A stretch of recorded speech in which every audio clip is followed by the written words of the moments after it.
अपरिपक्वताको पराकाष्ठ यहाँ हेर्नुस्।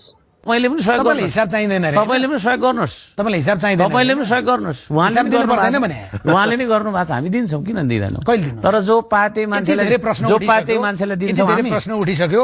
जो पाए त्यही मान्छेलाई दिँदैनौँ, जो पाए त्यही मान्छेलाई दिँदैनौँ। यो खालको उहाँले जुन खालको कुरा गर्दै हुनुहुन्छ, यदि उहाँ पारदर्शी हुनु पर्दैन, उहाँले हिसाब जनतालाई सरकारलाई देखाउनु पर्दैन भन्नुहुन्छ भने म सरकारलाई एउटा निवेदन गर्न चाहन्छु। धुर्मुस सुन्तली फाउन्डेसनमा जुन तरिकाले उहाँहरूलाई मुद्दा लागेको छ त्यो पनि खारेज हुनुपर्छ। यदि माननीयज्यूलाई चाहिँ छुट हुने सर्वसाधारणलाई मात्रै नियम कानुन हो भने यो हामी मान्ने छैनौँ। होइन भने सबैलाई एक खालको नियम हुनुपर्छ।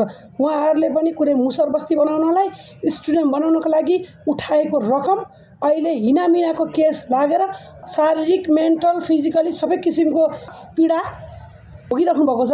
उहाँलाई मात्र लागु हुने हो कि सबैलाई लाग्छ? यो म सरकारलाई सोध्न चाहन्छु।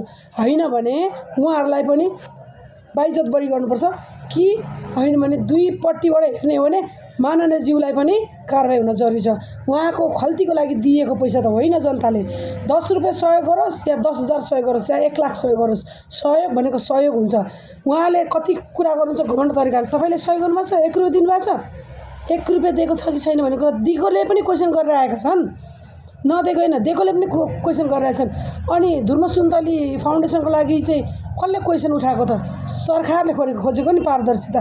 यदि उहाँहरूलाई पनि पारदर्शिता खोज्नुहुन्छ भने उहाँले पनि दिनु जरुरी छ है।